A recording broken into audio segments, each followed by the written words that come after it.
Well, folks, thank you for joining us in today's episode of Two Idiots Talking About Art. I am your co-host, W.E. Naoto, and, of course, as always, with me, the top one rated artist that you would like to have a, what is it called? A banger? No. A one-night session with? I don't know. Rodney Thompson. A one-night session. That's great. Rated the top one on the Billboard. Number one night as an artist session. you would like to have a one-night session, one night stand with of 2022. Rodney Thompson. How are you doing today? Good. I'm doing good. Yeah. Good. How about yourself? I am doing good in a sense that my brain is about to freaking melt away from the research we had to do for this particular episode, because we are talking about none other than non-fungible tokens, also known as NFTs. All right. Ronnie-san, how well do you think you understand NFTs? I very little understand NFTs. I've read many things, and I have comprehended very little. I don't fully get it. I'm pretty sure it's it's crypto related. Yep. And it's like you could basically sell your art in digital form. Using blockchain technology, which I don't fully understand. You actually nailed the gist of it, to my understanding at least. And that's the end of the episode. Thank you, guys. Yeah. Okay, you got really loud. Yep, that's it. Yeah, so today we're going to be discussing about NFTs. So, since it is kind of a chaotic topic, just gonna first of all go out and say, there will be a lot of facts that will be laying down just to, kind of break down what an NFT is in Naoto's term, or layman's term, whichever it is. So that, for those who, I'm sure everybody's heard of the term by this point, it's been nothing but the talk, especially for an artist in the last year alone. And so, if you're like us, I'm sure, whether you're familiar with a lot of these tech terms or not, somebody came up to you and asked, why don't you make NFTs with your art? Because that definitely happened to me from a total stranger on my other streaming that I do, that I mentioned that I was an artist. I was like, oh, you should totally be doing NFTs. And at that point, I, like you mentioned earlier, kind of knew what it was, but not really. Yeah. And just kind of move past that point. I'm like, oh yeah, sure, yeah, I'll look into it, haha. But so yeah, it seems like we always kind of discussed, or it got brought up a few times in either our conversation or like with an interview about NFTs. So we just decided, let's give it a go. Yeah. See how much we know about it. And this is where we're gonna live up to our name. Yep. Mm-hmm. Yeah. So again, what I would like to do with today's episode is to break down the actual term NFT, the non-fungible tokens, so that everybody could kind of get a grasp of it, so that Rodney and I could get a better understanding of it, and from there, see how it reflects the actual art scene, and just kind of talk about it a little bit, what our opinions are, where we stand it, and especially in the future, how these things will affect us. So let's get right onto it. Okay. Right. Are you ready? Ready. I'm so scared. Fire away. You say I'm so scared. Again, as usual, disclaimer: nothing I say is 100% fact proved. Yeah, don't fact checked. Don't fact check us. We don't know what we're talking about. Well, it's the craziest thing, is it's one of those things. I was telling Rodney about this earlier. More I look into it, I was I didn't have an answer for it. More questions. So I just kept getting more further and further confused. So I'm gonna do my best to try to explain what I learned. Okay, so non-fungible tokens, again known to the mass as NFTs. This was created back in 2017, although I also read it was back in 2014. That might have been the cryptocurrency. Again, I'm not going to get into yeah. I'm already lost.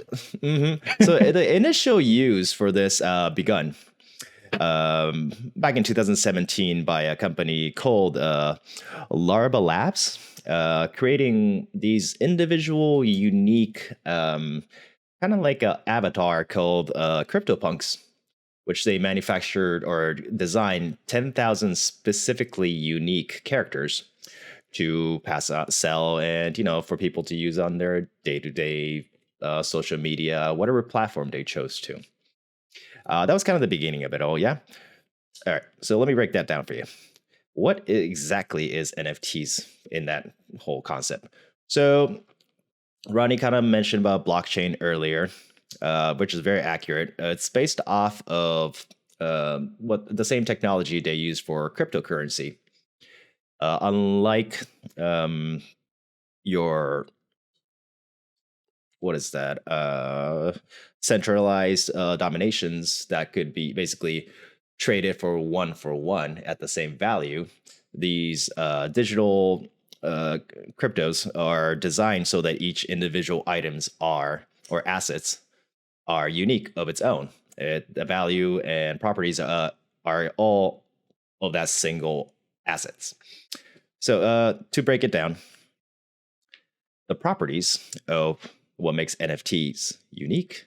Number one, that it is unique, that there's no duplication of it, any other kind. Each NFT has different properties stored in its metadata. So it's core data file, yeah? Provably scarce. Usually limited supply, like extreme example, one per NFT. That's the only, as a print, if we're talking about prints, there's only one of one, yeah? It's not one of 100, or there's not much mass production to it, so it's very scarce.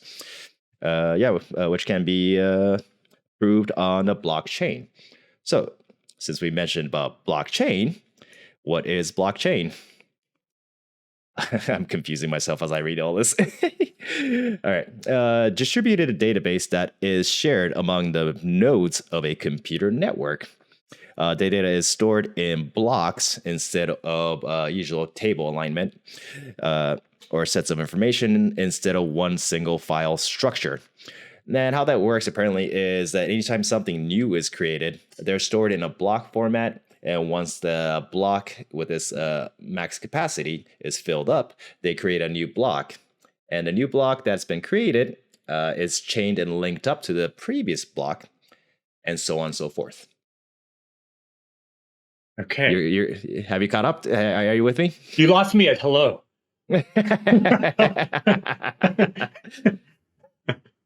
So what is interesting about that particular sense is that blockchains goes in chronological orders, and data entered is irreversible and also is decentralized. So in the sense of irreversible, everything that's created in that moment or minted are stamped and basically recorded for the public view. And decentralized as in a sense that it's no longer monitored by a single organization or single soul, that it is an information shared amongst the public, and everybody is like part of this entire ledger, basically. Okay. All right, yeah, that's not as important, but I'm just kind of laying down the facts. Okay. So but that's the basic idea of a blockchain, yeah? Yeah, okay. Think of it as just an equation specific to this, the format of a cryptocurrency and all that. Okay. All right, so back to the properties of NFTs. It is indivisible. So you can't have a fraction of say NFTs, it's not like a stock where, you own 0.01% of the market of, say, I don't know, two idiots talking about art. what? There are stock options? So NFTs are sold as a whole, not duplicates or whatnot. Yeah. Easily transferable, which is very true. And also, technically, in theory, fraud proof. Okay. I'll get into that later because it actually has a huge part to play. So those are kind of like the general idea behind an NFT and why, how it functions, why it's unique in comparison to other platforms, why people want to look into it. Yeah. All right. So that's all the boring things. And that's not exactly specific to art because NFTs, it got a lot of high attention in the public through the art platform for art. But initially, it was used more or less as you could use it for what is that property ownership for, like, say, estates, essays. I found that you could have a property rights to the property, art, of course, and so on and so forth. There's a lot of different application to go. There's actually NFT domains, which I actually was reading a lot about earlier this morning, which is very interesting too. All right. So now that very confusing part has been shoved in like a you did an gun. Excellent job of preparing for this episode. I don't know if I really did, but thank you. Appreciate it. You beat me, so you did good. Thank you. What does that all mean, huh? So basically, it's a digital asset that each particular items, whatever it is, and whatever they're trying to sell or whatnot, are one of a kind. It's the closest way to explain it is having a painting, let's say the one in the middle behind me, just digitized, and that is there on the digital market without people being able to, technically copy, paste, and sell it across the rest of the network. Okay. Now, this is where it gets interesting and why it was so confusing at first.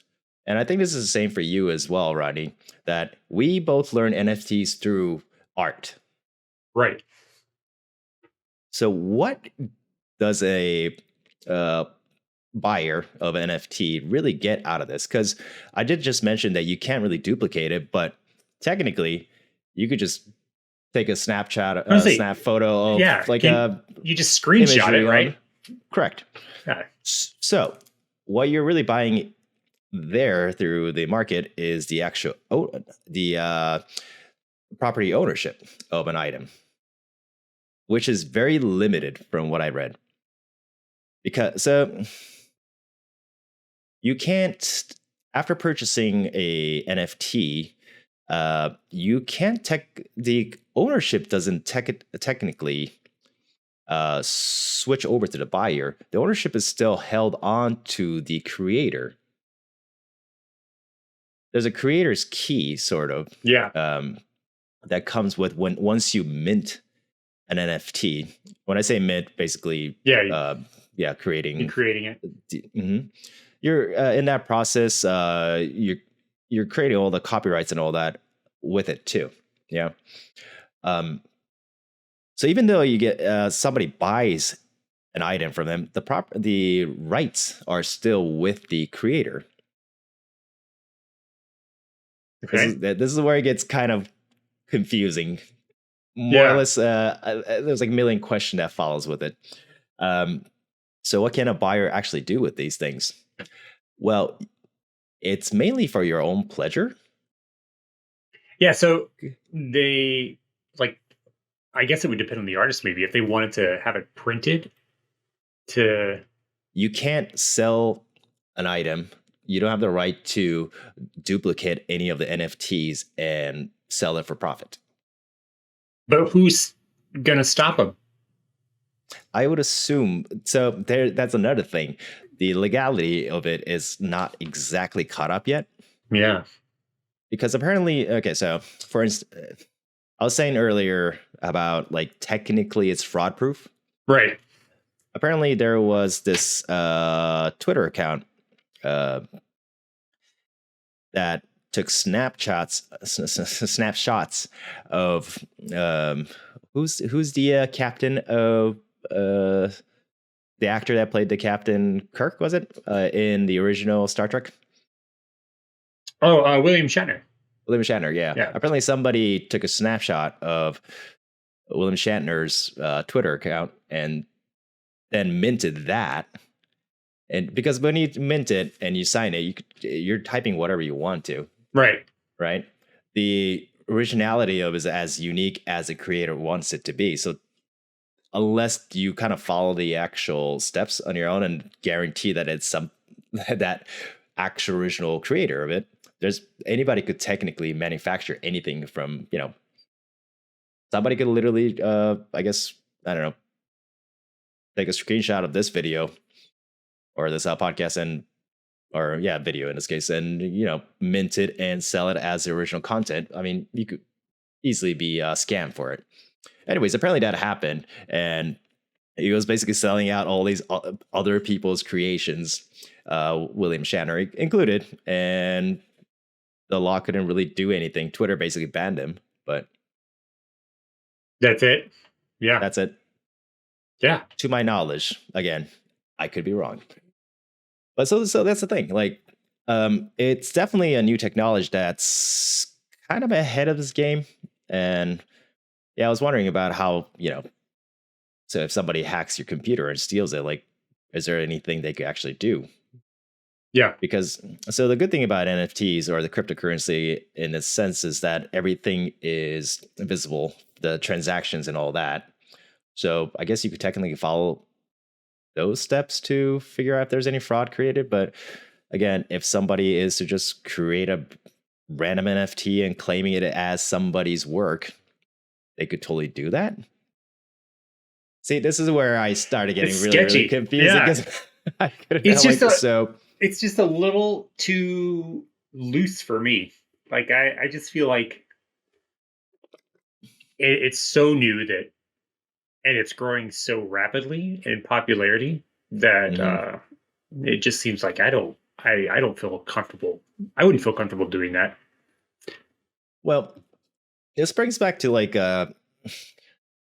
what was that? Back in 2006, maybe? So Rodney and I used to be in a band together back in good old college days. Yeah. Our band was called White Elephant. I don't know if he actually named it because of this particular reasoning, but I always tell people it is that it was just a music that nobody wanted, but we just shoved it in their face anyways. Yeah.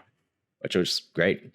Anywho, back in those times, back in those days, I don't know if a lot of people remember this or if some of the younger folks even know about it, but MySpace was a thing before Facebook or Instagram or any of that. Like everybody else, we had our own band page up on MySpace, and we had our little. Do we have music up there? I think we did. Yeah, we did. You could actually post music on there. The worst sounding. Yeah, it was. Because it was not even professional. We just recorded it with one mic in my bedroom with my drums overpowering everything. Yeah. So it was the most terrible thing ever. Oh, those fun days. Anywho, so MySpace, initially owned by everybody's best friend, Tom. Yeah. Was its own thing. It was own software. It wasn't a public domain yet, or no, not a public domain. Sorry, it was a personal property of Tom's. Then he sold it to Fox, if I remember correctly. And at that point, there was this really disturbing notification that went around, which was any property that was on MySpace, Fox had the right to use it because technically it was their property. I don't know if you remember that. No, I don't remember that. Because I remember talking about this, whether we wanted to keep our band page up in there because, everybody was going to start using our music. Yeah.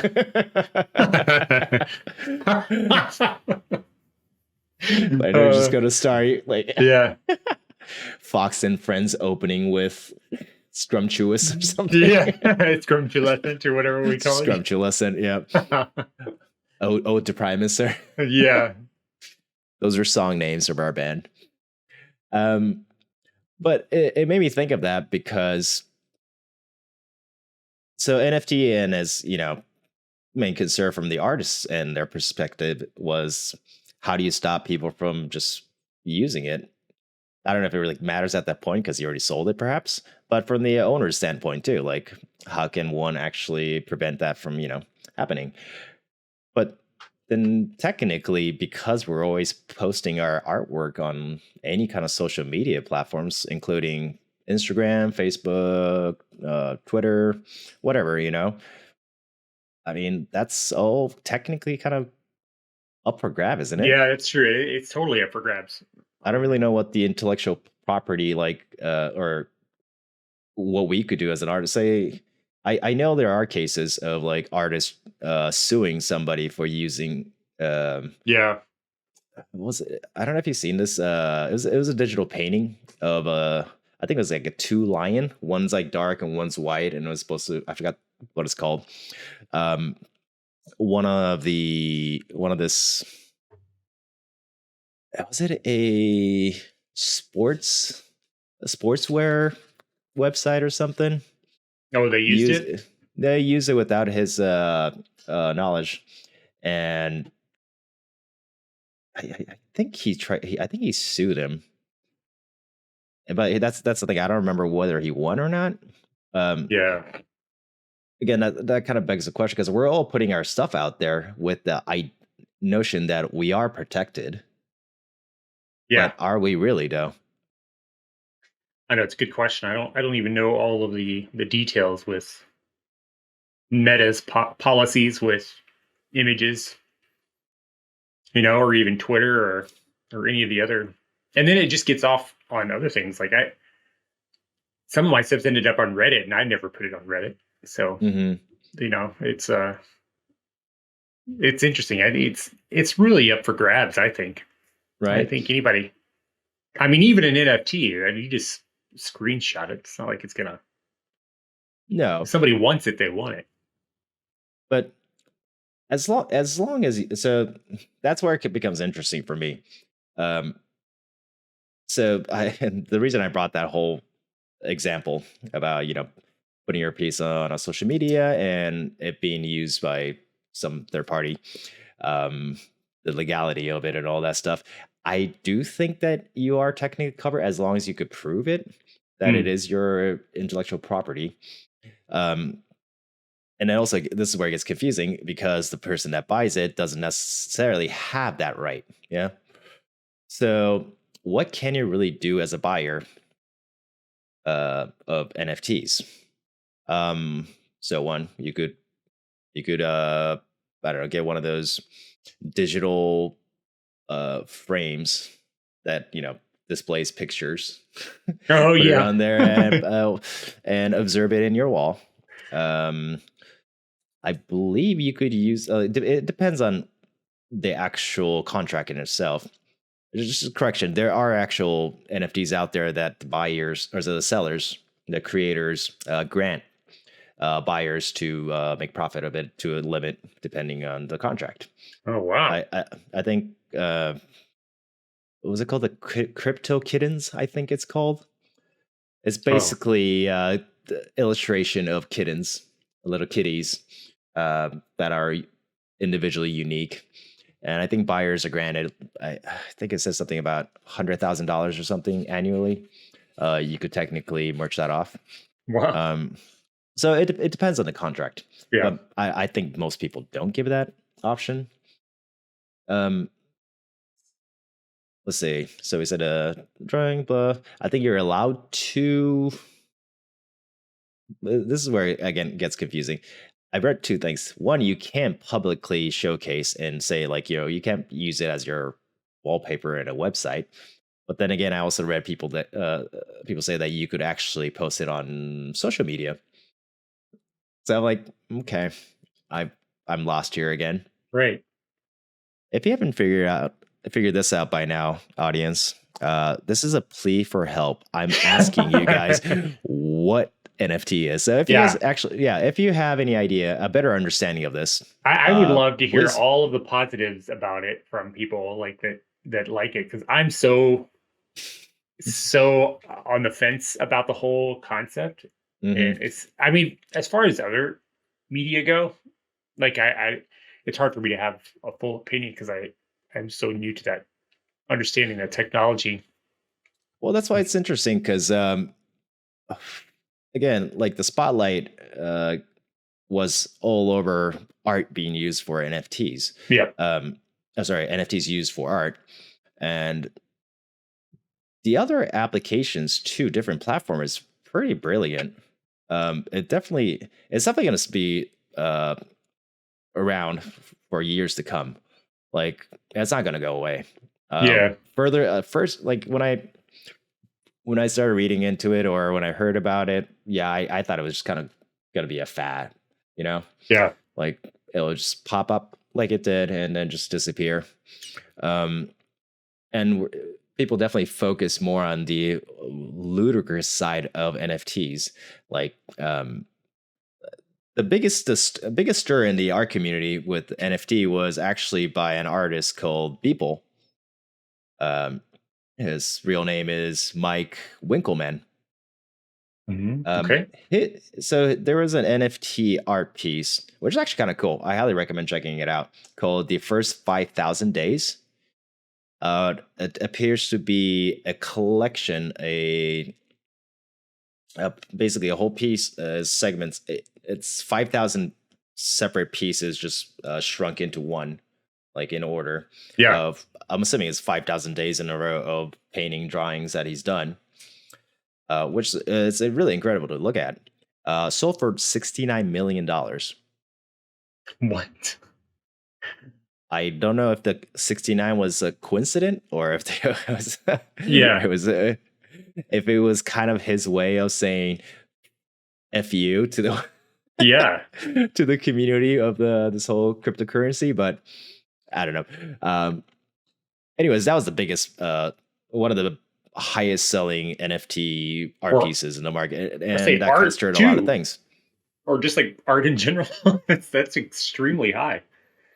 It is, but see, this is what I was talking about. Like we got so tunnel visioned into looking at NFT for those crazy instances.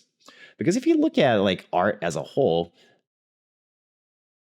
this is such a taboo to say, but sometimes art pieces are sold at a ridiculous price. Oh, no, totally, Some of them, I do agree to the pricing. Even if it's higher, it's like, well, it makes sense. It's a one kind of a piece, the amount of time that it took him to get to that. Right. Yeah.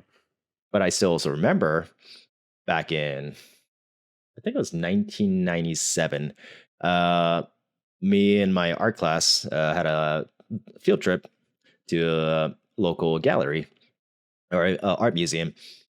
And I specifically remember seeing a perfectly flat red circle inside a black background painting and a white line just kind of going straight through it. That was it. $10 million. Oh God, might as well have been, right? I think that went something like 20,000. Was it 20,000? Yeah, $20,000 Japanese yen. $20,000 in Japanese yen. I can't do the math right now. So, and at that point, I remember thinking like, why? Yeah. I mean, I didn't get art as much at that point. And still to this day, I look at it and go, but why? Mm-hmm.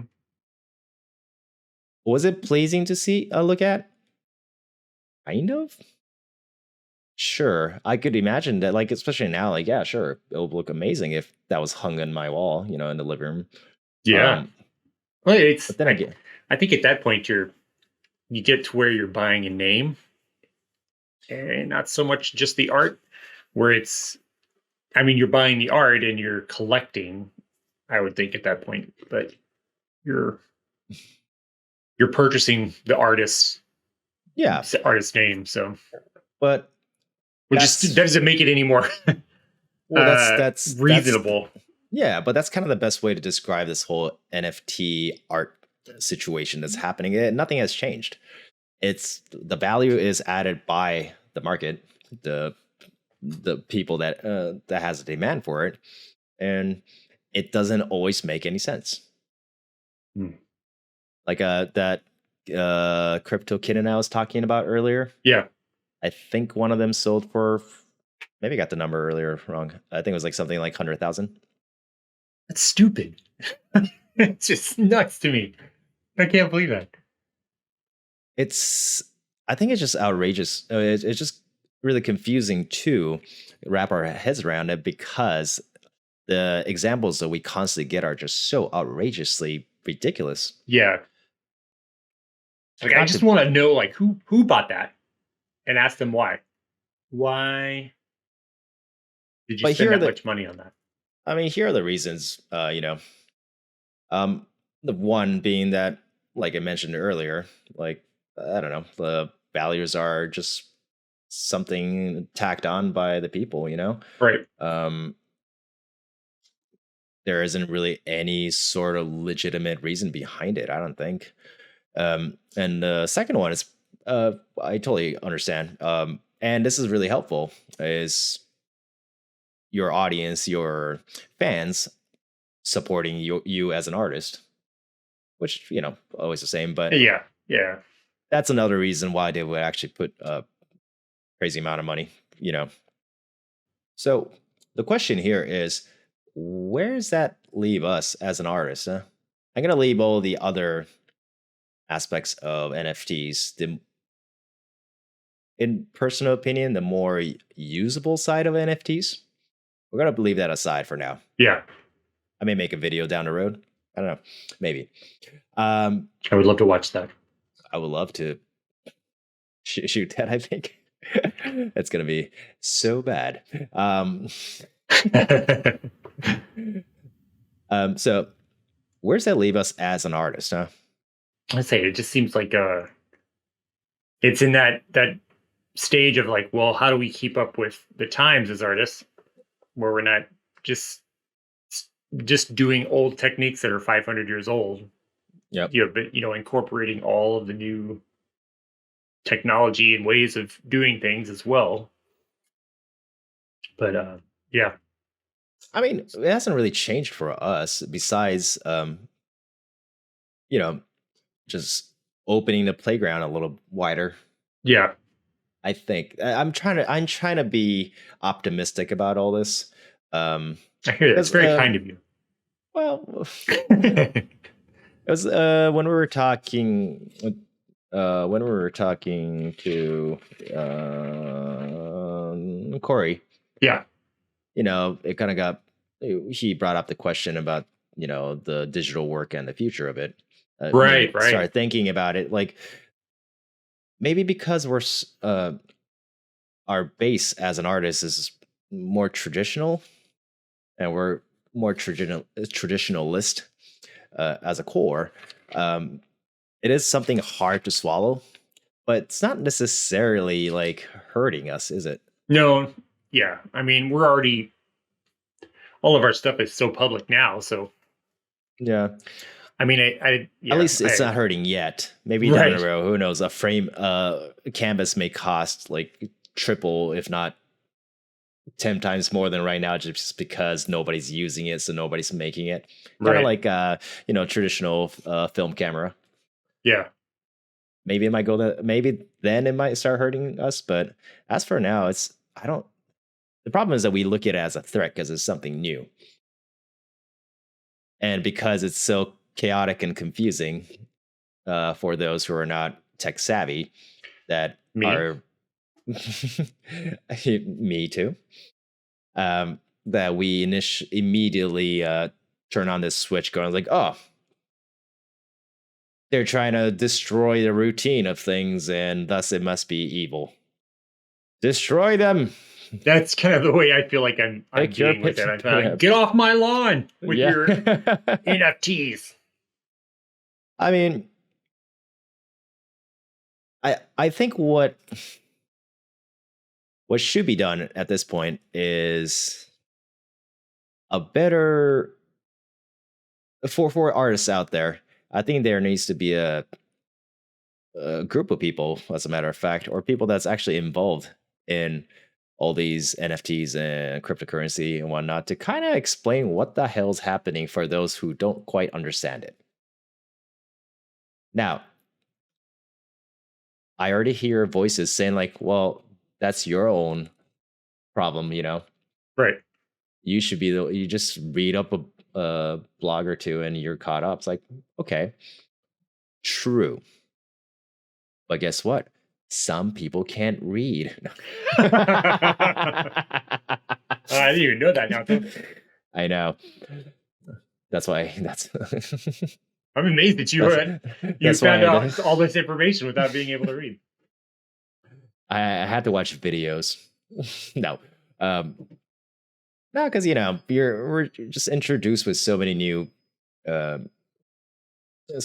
terms every day.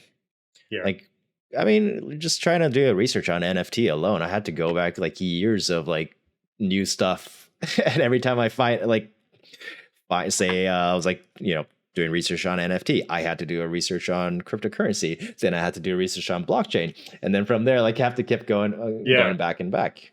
I mean, it's sad to be in our generation and probably older than ours, just because it was never the norm.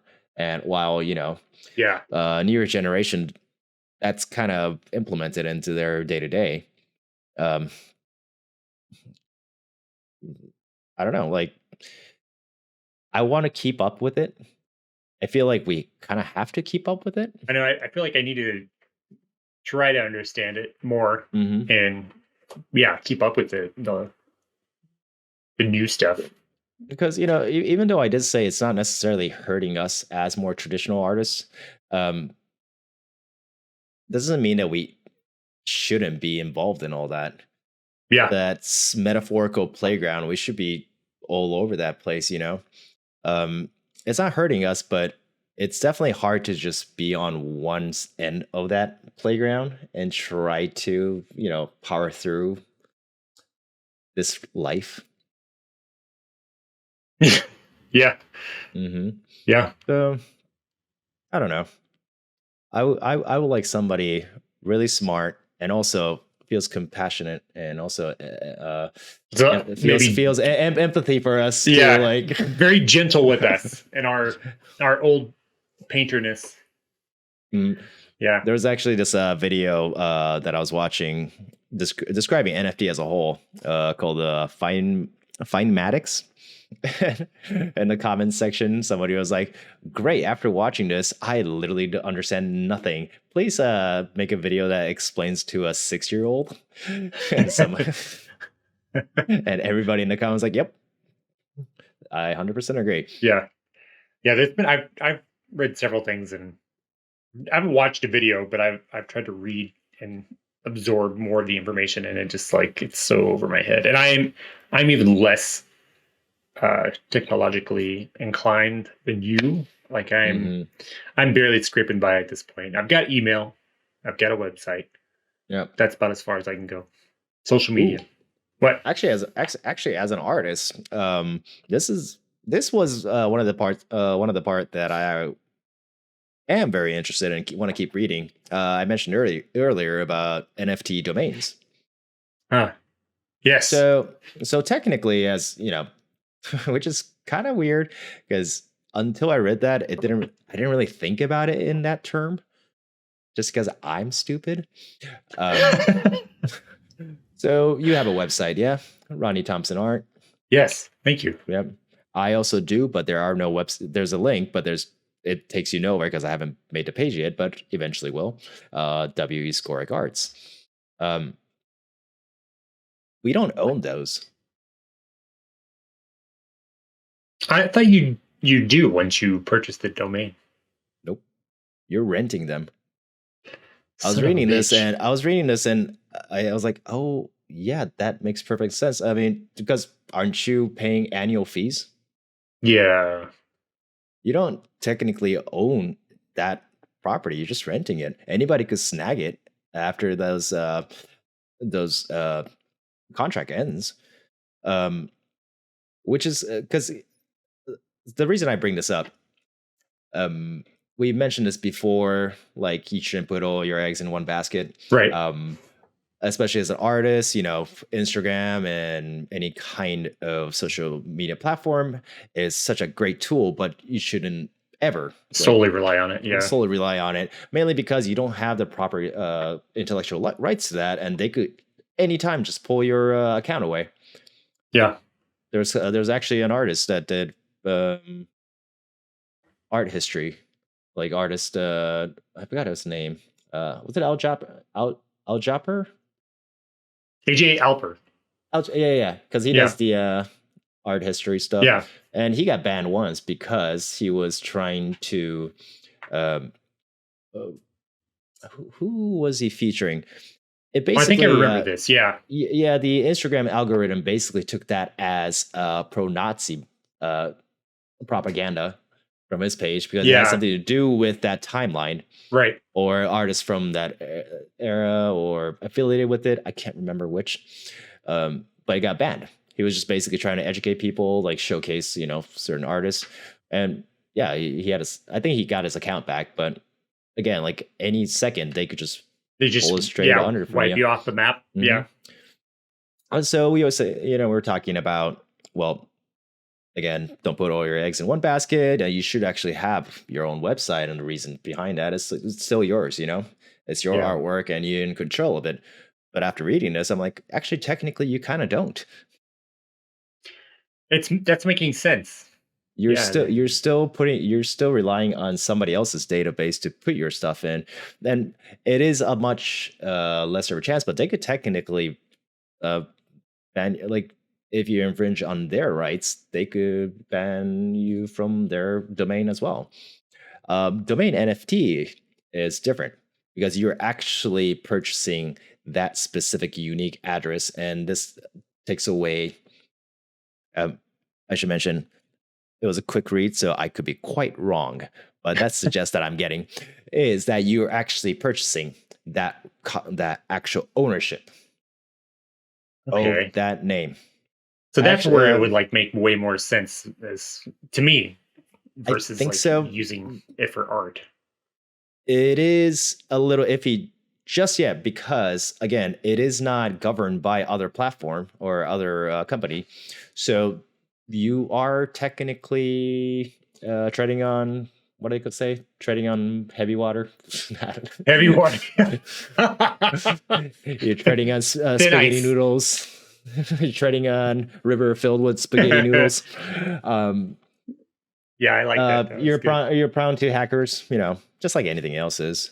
There's risks behind it, but once things are more flattened out, I think it's a better way to go about it. Actually, I did check out the website where it sells these, which is called the Unstoppable Domain, I think, is one of them. Yeah, my website, my web name, if I were to, ranges between $20 to $100. But once you purchase that and once minted, that is yours. Wow. Again, if you look, I highly recommend looking at NFT outside of art for a second because it will give you a much more clear understanding of what it does and what it's capable of. And whilst it's still under works, it definitely has a lot of potential. Now, bringing it back to art, I don't know how that's going to live on. Yeah, that's where it's not making sense to me. What you just described feels like it would be where it would be way more useful. I mean, it sounds like it's essentially buying a print, which you could just do directly from an artist and have something to hang on your wall versus having it just on your hard drive. Correct. I think it's kind of a response to, everything. Like, I don't know this for a fact because I don't really have friends that are younger than 20. But that materialistic side, that definitely kind of eased up on our generation. Probably, I'm gonna assume just kept going down. That everything is kind of digitized. You don't really need it at the palm of your hand, or better yet, literally, it's more or less on the palm of your hand through that digitized world. Yeah. And that's how properties are going to be distributed from now on, or at least a good portion of it. Books are no longer only printed, but it's more or less read on Kindle. Yeah. Nobody buys Blu-ray copies DVD or VHS. I'm sure somebody does still, but including myself, because I'm a collector. Yes, I'm a wasteful human garbage. You know what? You'll still have it later on down the road if your computer blows up. Well, sometimes whenever when I'm moving, I wish I don't. Yeah, I feel you. So yeah, again, like I mentioned earlier, more questions than answers. Definitely surfaced on this. But what's your take? What do you think? Do you think NFT is something you would be interested in observing? And because we won't really know how it works until we actually do it, jump into and be part of the game, right? Yeah. Like, have you ever gone to a casino and always wonder how craps really worked? You're just confused. People are just throwing dices, and some people are losing money, some people are gaining, and you're like, what the hell? How do you freaking play this? Yeah, you don't know until you're in it. Yeah. No, exactly. I jumped in one game, and then from there, I was like, oh my God, this is so simple and so addicting. Yeah. I love craps. And next week, we'll talk about Naoto's gambling problem. Well, let's might as well just talk about every little vice I have. Yeah. That is an issue. So I don't know. I would definitely like to check it out. I wanted to see what all the fuss is and kind of get a firsthand experience into it. Because I think it's a bad habit of us to just kind of write things off just because we don't get it. Yeah. Just because we don't understand it. That's true. From my general understanding of how it is in the art world with images that I create, I at the moment have no desire to even incorporate that into my art world. Outside of that, I'm very curious as to how it all works and how it would work in every other part of life, But to me, it seems like, well, we already do that. I mean, you could just buy my painting and I'll send it to you, or or a drawing. And it's like, then you can actually look at it on the wall. True. But yeah, I don't know. But saves you a lot in shipment. Touche. But once we have a nuclear holocaust and electromagnetic pulses wipe out all of our electronics, then where's all your art? You just have it. Some people will have it hanging on the walls, but all the NFTs will be gone. Well, let's be honest. If there is, in fact, a nuclear holocaust, I'm not the one that's going to survive, so I don't care. Yeah, me either. Although some people said that I do have stubbornness like a cockroach.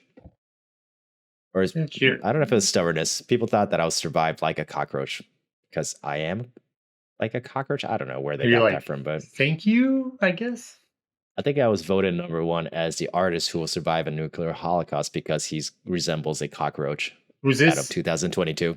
Was this like your high school thing? Voted most likely to be a cockroach. I'll survive like a cockroach because I'm so resilient. Nice. Have you ever seen me get sick? Actually, you have. We all got sick that one day. Yeah, I've seen you. Like idiots. We decided to sleep. It was a Christmas. Oh yeah. Oh my God. Yeah. Oh my God. But I've seen you like with your insane allergies sick too. Yeah. That's pretty awful. That's just a fun story. Back in college with the same band, White Elephant, 3 of the 4 members decided to stay in Ronnie and my place in the living room, lay out beds there, and just play video games for 3 days straight because we had a weekend off. And we since we couldn't go home, we did that. One guy got sick and all of us got sick, so we just basically lay in bed all feeling like crap playing Grand Theft Auto. San Andreas. I was barely even playing it too. I was just like sitting in the back watching. I think Derek was the one playing, and you and I were just going like, this is fun. I feel like crap. Yeah. I don't know. I would love to hear all of your thoughts, people out there in the interwebs, what your feelings are on NFTs. Like I'm just it's so new, and I'm just so curious as to what everybody else thinks, and really open to learning more about it, so I can get out of my old madness about it. So before we, I was gonna end it here, but I just have one question because this part I'm really not confused, but I didn't know if you were to sell a painting. Mm-hmm. Like actual physical painting, how much right does the owner have? The buyer, the collector? Well, you can it's easy to draw up a contract and say, I retain all the rights to the image, but you own this particular piece, So you can say you are not allowed to recreate and blah, blah, blah, blah, blah. But do you do that? I haven't done one in a while. I should, but so you have. Yeah. Okay. Yeah. Okay. Yeah, particularly for commission stuff, I've done that, and not for like family portraits or something like that, but for for a company or something. So okay, so you technically still retain the ownership. Yeah, so I'll make it to where it's clear where I retain the rights to the image, but you own the actual piece. And you're not allowed to recreate in certain ways, except for what we've agreed on for your company or whatever, Well, there you go. That's NFT in a nutshell, I think. There you go. I think you explained it the most clearest out of the entire hour that we've been talking about this. I'm actually an NFT genius. No, but seriously, I think that is the core of it. That, like you just said, you're still maintaining as an owner, as the creator, the right, because rights to the image. Yeah, because I didn't know that until recently, that unless does it have to be contract binding? Like, can you just purchase an art piece, and are you allowed to publicly display it without the actual artist and if it's not in a contract? Can you do that? That's a good question. I think it's open if it's not in a contract. Yeah, I think they would have that ability. So. Because one passage I was reading is saying that you can't, but I don't know if that was because of the contract that's signed beforehand, or is that in general practice that artworks are still by the artist. Yeah, I mean, like at your website, you should. Most artists will have like a copyright. All images are property of blah blah. Okay. Rodney Thompson or W.E. Skork, and makes sense. Okay. Yeah. All right. To conclude, here is the case. If you're an artist out there listening to this, again, as always, my advice is don't be afraid of it. Because the chances are you're already in that digital market anyways with posts on social media and whatnot. You're already kind of like Corey, one of our first interview we had, made a great point that you're already kind of participating in that digital world anyway, so keep going. 2, if you came across this particular episode wanting to learn about NFT, I am terribly sorry. Yeah, I apologize too. You probably are slightly dumber now. That was your fault. You did click on a podcast called Two Idiots, and you expected me to teach you something? Well, that's on you. You're bad. That's on you. But in the off chance that you actually did learn something from us, congratulations, and I'm really happy that we were able to help you. I do mean this, that I would eventually like to make a video about NFT. That'll be a term. Special side project for it won't be live. It won't be live, so that I could actually sound a little bit more sophisticated with the material, and it will be a little easier for people to understand. And finally, if you are well knowledge in this whole thing with NFTs, and if I said anything wrong, or if you want to add certain points so that I and Rodney could better... Oh, sorry, this way. Yeah, mostly me. Yeah, wait, which way? Yeah, this way. I can't. There you go. If you think there's something that we could learn from your knowledge, hit us up. Message us on, Instagram, or comment on YouTube. Yeah, whichever. I would love to. We would to learn from somebody who is way more knowledgeable on this than we are, especially me. Naoto's got me beat. Because I'm not joking. 2 weeks ago we discussed about doing this particular episode, and the initial idea was that we were gonna actually record with absolutely no information about NFTs, like do the most bare minimum research.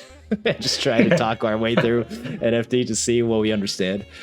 We boycotted that and came this week. The whole last 2 weeks, I could not think anything other than NFTs.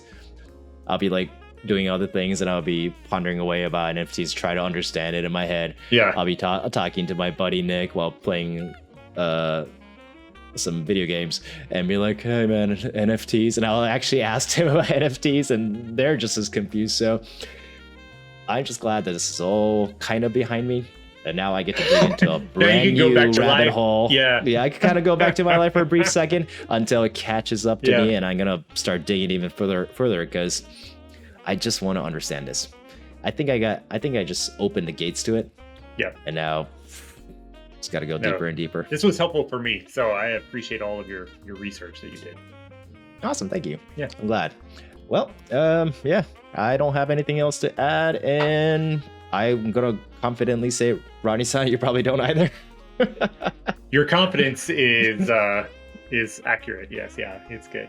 I don't think I have anything else. That's it for me. Yeah, and I just appreciate you guys listening. Likewise. All right. Well, on that note, as always, thank you very much for joining us tonight or today. Whatever this episode of wherever you are, whenever it is, this episode of Two Idiots Talking About Art, and hope we catch you on our next episode. Till then, have a great one. Bye. Bye. We're making art. We're talking art. One of us go down. Now, I have a great idea. Oh, what is it? The other asked. Let's do a podcast.